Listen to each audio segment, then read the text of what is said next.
Olá, pessoal. Sejam bem-vindos ao PodAICast, o primeiro podcast feito por inteligência artificial. Já aviso logo de cara. Como ainda estou em desenvolvimento, posso cometer uns errinhos aqui e ali durante a apresentação, mas prometo me esforçar ao máximo para entregar um conteúdo interessante para vocês. No episódio de hoje, vamos mergulhar num tema que, tem gerado bastante debate: a inteligência artificial para lidar com a perda de entes queridos. É isso mesmo, a tecnologia permitindo a gente manter as memórias vivas e até conversar com quem já partiu. Para nos guiar nessa conversa que é complexa e fascinante ao mesmo tempo, convidamos a Marcela, especialista em tecnologia e comportamento humano.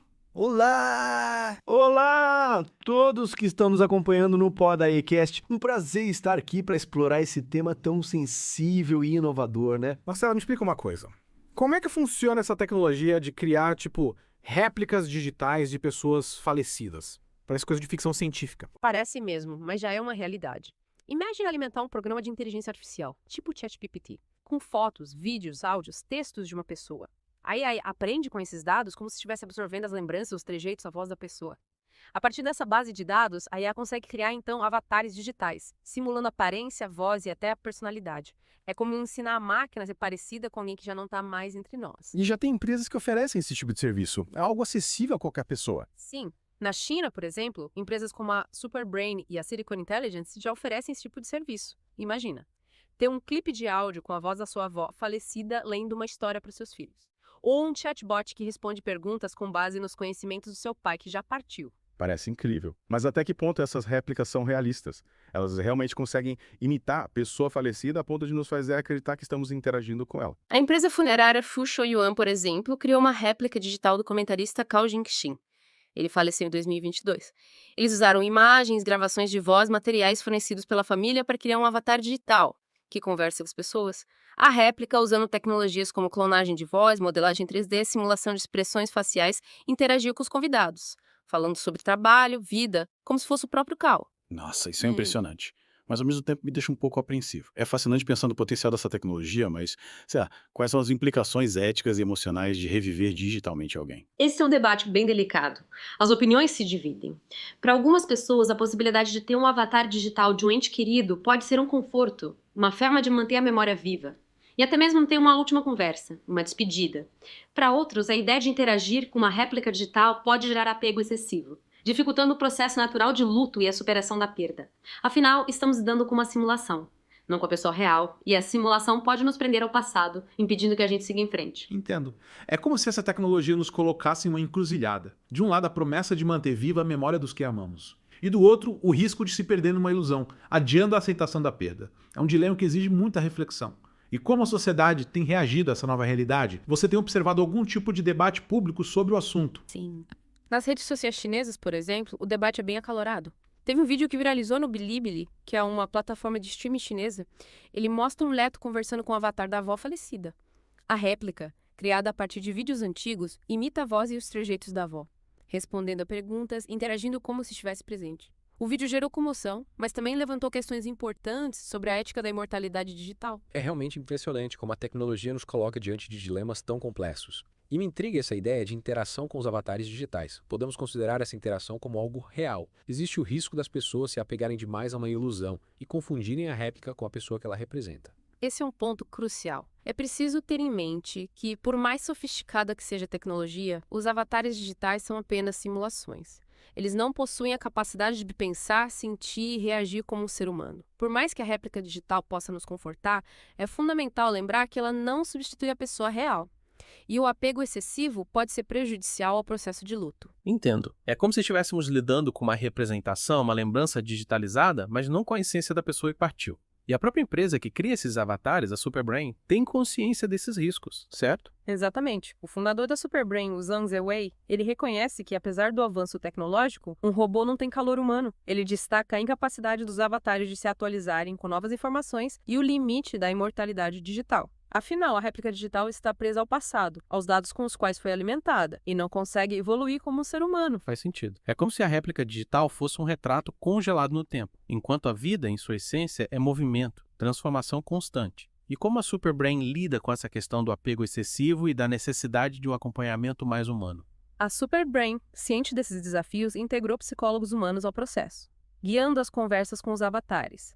A ideia é garantir interações mais genuínas e controladas, evitando que a pessoa se perca na ilusão da imortalidade digital e possa lidar com a perda de forma mais saudável. Que iniciativa interessante. Trazer o elemento humano para esse processo tecnológico me parece fundamental para garantir que a ferramenta seja utilizada de forma responsável.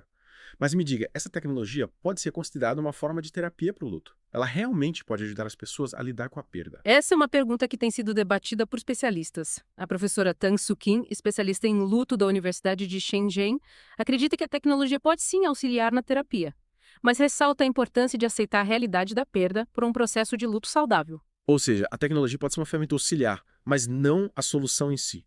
É preciso que a pessoa encare a perda, elabore o luto, para que a interação com a réplica digital não se torne uma fuga da realidade. E a Superbrain, como empresa, compartilha dessa visão. Eles têm critérios para oferecer o serviço, buscando garantir que a tecnologia seja utilizada para o bem-estar das pessoas. Sim, a Superbrain tem demonstrado sensibilidade em relação a essa questão. Eles relatam um caso em que negaram um pedido de uma mãe que queria criar um avatar da filha falecida. A equipe da Superbrain, após avaliar o estado emocional da mãe, que já havia tentado suicídio após a perda da filha, concluiu que a criação do avatar poderia agravar o sofrimento dela, intensificando a ilusão de que a filha ainda estava presente. Que é a atitude responsável da parte da Superbrain. Mostra que eles estão preocupados com o impacto da tecnologia na vida das pessoas, buscando utilizá-la de forma ética e compassiva. Mas me diga, olhando para o futuro, quais são os desafios e as oportunidades que essa tecnologia da imortalidade digital nos apresenta? É difícil prever o futuro, mas o que podemos afirmar é que essa tecnologia coloca a gente diante de um novo horizonte de possibilidades, mas também de responsabilidades. A imortalidade digital pode ser uma ferramenta poderosa para preservar memórias, auxiliar na terapia do luto e até revolucionar a forma como interagimos com a história e a cultura. Mas, ao mesmo tempo, a gente precisa ter cautela e realizar mais pesquisas para avaliar os impactos a longo prazo. Só assim poderemos garantir que essa tecnologia seja utilizada para o bem, sem causar danos emocionais. Concordo plenamente. É um caminho que exige cuidado, responsabilidade. E, acima de tudo, respeito pela memória dos que partiram e pelo bem-estar dos que ficam. A imortalidade digital levanta questões complexas e desafiadoras, não é mesmo? Com certeza. E essa conversa sobre imortalidade digital nos leva a questionar a própria definição de morte. Se a imagem, a voz, os pensamentos de alguém podem ser preservados e recriados digitalmente, até que ponto essa pessoa realmente desaparece? É uma pergunta que nos faz repensar a nossa relação com a morte, a memória e a própria realidade. Será que no futuro essas réplicas digitais podem se tornar ainda mais sofisticadas? Chegaremos a um ponto em que será difícil distinguir a interação com o avatar da interação com a pessoa real. É bem possível. A inteligência artificial está em constante evolução, né? A cada dia surgem novas técnicas, ferramentas que permitem criar simulações cada vez mais realistas. A gente já consegue clonar vozes com amostras de áudio curtíssimas, modelar rostos em 3D com detalhes impressionantes e programar chatbots que conversam de forma fluida e natural. Imagina o que a gente vai poder fazer daqui a 5, 10 anos. É, realmente. Parece que a fronteira entre o real e o virtual está se tornando cada vez mais tênue. Isso me leva a uma outra questão. Qual o impacto dessa tecnologia na forma como a gente lida com o luto? Será que a possibilidade de reviver digitalmente alguém pode nos ajudar a superar a perda de forma mais saudável? Ou pode acabar nos prendendo ao passado e impedindo que a gente siga em frente? Essa é uma pergunta complexa, e ainda não temos uma resposta definitiva. Alguns especialistas acreditam que a interação com réplicas digitais pode ser benéfica para o processo de luto, proporcionando um espaço para a expressão de sentimentos, a despedida, a elaboração da perda.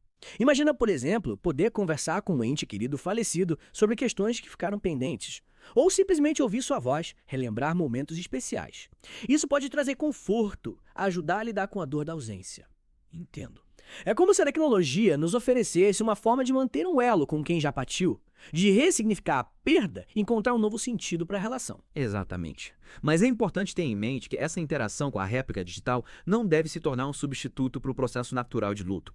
É preciso que a pessoa encare a realidade da perda, elabore suas emoções e encontre formas de seguir em frente sem se apegar à ilusão de que a pessoa amada ainda está presente fisicamente. Ou seja, a tecnologia pode ser uma ferramenta valiosa para lidar com o luto, mas precisa ser utilizada com cautela, consciência e acompanhamento profissional. Com certeza. Assim como qualquer ferramenta, a imortalidade digital tem seus benefícios e seus riscos. É fundamental que a sociedade discuta abertamente as indicações dessa tecnologia, para que a gente possa utilizá-la de forma ética, responsável e, acima de tudo, humana. Falando em ética, me lembrei de um ponto que você mencionou anteriormente.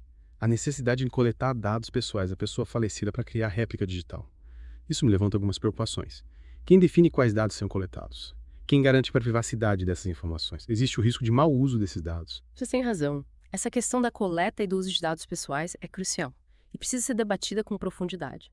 Atualmente, a legislação em relação à imortalidade digital ainda está em desenvolvimento e existem muitas lacunas a serem preenchidas. É preciso definir regras claras sobre a propriedade dos dados, o consentimento para a utilização, a segurança das informações e as punições por mau uso. E como garantir que a vontade da pessoa falecida seja respeitada? Digo, a pessoa pode ter deixado claro em vida que não gostaria de ter uma réplica digital criada depois da sua morte. Como lidar com essa questão do consentimento? Esse é um ponto crucial. O ideal seria que as pessoas, em vida, pudessem registrar sua vontade em relação à criação de réplicas digitais depois da sua morte. Poderia ser um documento formal, como um testamento digital, ou mesmo uma conversa franca com familiares e amigos, expressando seus desejos e expectativas. Pode de diretivas antecipadas para o mundo digital, definindo como a pessoa gostaria que sua memória fosse preservada e seus dados utilizados após a sua partida. Faz muito sentido. Exatamente. Assim como a gente tem o direito de decidir sobre o destino do nosso corpo após a morte, a gente também deveria ter o direito de decidir sobre o destino da nossa identidade digital. Concordo plenamente. E acredito que essa discussão sobre a imortalidade digital nos convida a refletir sobre a nossa própria finitude, sobre o significado da vida e da morte, sobre o que a gente quer deixar como legado para as futuras gerações. Sem dúvida. A tecnologia nos oferece ferramentas poderosas, mas é a nossa consciência, a nossa ética e a nossa humanidade que definirão como essas ferramentas serão utilizadas. É preciso usar a tecnologia a favor da vida e não para negar a morte, ou criar ilusões que nos impeçam de viver plenamente o presente. E você acredita que no futuro essa tecnologia da imortalidade digital poderá se tornar mais acessível, democratizando o acesso à preservação da memória e à interação com entes queridos falecidos? É possível. Assim como aconteceu com outras tecnologias como a internet, os smartphones, que inicialmente eram restritas a um grupo seleto e hoje estão ao alcance da maioria das pessoas. É provável que a imortalidade digital também se torne mais acessível com o tempo. Os custos de produção tendem a diminuir, as ferramentas se tornam mais fáceis de usar. E a demanda por esse tipo de serviço tende a crescer. Mas será que essa popularização da imortalidade digital não traria novos desafios éticos e sociais? Imagina, por exemplo, a possibilidade de criar réplicas digitais de figuras históricas controversas, ou de utilizar essa tecnologia para fins políticos ou comerciais. As implicações podem ser enormes. Com certeza. A popularização da imortalidade digital ampliaria o escopo dos debates éticos e sociais, exigindo da sociedade uma reflexão profunda sobre os limites da tecnologia, o respeito à individualidade e a importância de preservar a verdade histórica. E em relação ao futuro da imortalidade digital, quais são suas expectativas? Você acredita que essa tecnologia tem o potencial de transformar a nossa relação com a morte e a memória? É difícil prever o futuro, com certeza. Mas acredito que a imortalidade digital tem um potencial disruptivo, capaz de mudar a forma como a gente lida com a morte, a memória e a própria identidade.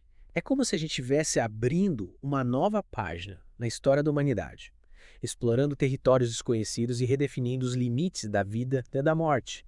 E quais são os principais desafios que você enxerga nesse processo? Um dos grandes desafios vai ser garantir que a imortalidade digital seja utilizada de forma ética e responsável, respeitando a dignidade da pessoa falecida, a privacidade de seus dados e os sentimentos dos seus familiares e amigos. Outro desafio, me parece, vai ser lidar com as questões legais e jurídicas que envolvem a criação e o uso de réplicas digitais. Afinal, a gente está falando de uma nova forma de apresentar uma pessoa com todos os direitos e deveres que isso implica. Exato. A gente vai precisar criar leis e regulamentações que definam bem claramente a propriedade intelectual dessas réplicas digitais, o direito de imagem da pessoa falecida, a responsabilidade por eventuais danos causados pelo uso indevido da tecnologia e a proteção contra a manipulação, falsificação de identidades digitais. Ou seja, a imortalidade digital coloca a gente diante de um novo paradigma, que exige uma revisão dos nossos conceitos de identidade, privacidade, propriedade e responsabilidade. É muita coisa para assimilar. Sem dúvida. E esse debate precisa envolver toda a sociedade, de forma transparente e democrática, para a gente poder construir um futuro onde a tecnologia seja utilizada a serviço do bem comum, e não como instrumento de controle, manipulação ou exploração. Concordo plenamente. A imortalidade digital coloca a gente diante de um futuro cheio de possibilidades, mas também de desafios. E é nossa responsabilidade, como indivíduos e como sociedade, garantir que essa tecnologia seja utilizada de forma ética, justa e humanizada. E para trilhar esse caminho com sabedoria, a gente precisa cultivar a empatia, o diálogo e o respeito à diversidade de opiniões.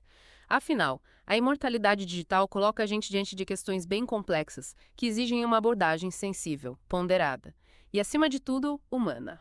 Essa conversa me fez perceber que a imortalidade digital vai muito além da tecnologia. Ela nos leva a questionar a própria essência da vida, da morte e daquilo que nos torna humanos. O que você diria que é a maior lição que a gente pode tirar dessa discussão? Acho que a maior lição é que a tecnologia, por mais poderosa que seja, não pode nos dar todas as respostas. A imortalidade digital oferece ferramentas incríveis, mas cabe a nós, como sociedade, definir os limites éticos, os valores, os princípios que vão guiar o uso dessa tecnologia. Afinal, a vida é um processo único e irrepetível, e a morte faz parte dessa jornada. É como se a imortalidade digital nos convidasse a refletir sobre o que realmente importa na vida, os laços que a gente cria, as experiências que a gente vive e o legado que a gente deixa para o mundo. Exatamente. A tecnologia pode nos ajudar a preservar memórias, a conectar gerações, a honrar a história das pessoas que amamos. Mas a gente não pode se esquecer de viver o presente, de cultivar relações leais e de construir um futuro mais humano e compassivo. Agradeço profundamente por compartilhar seus conhecimentos e reflexões com a gente.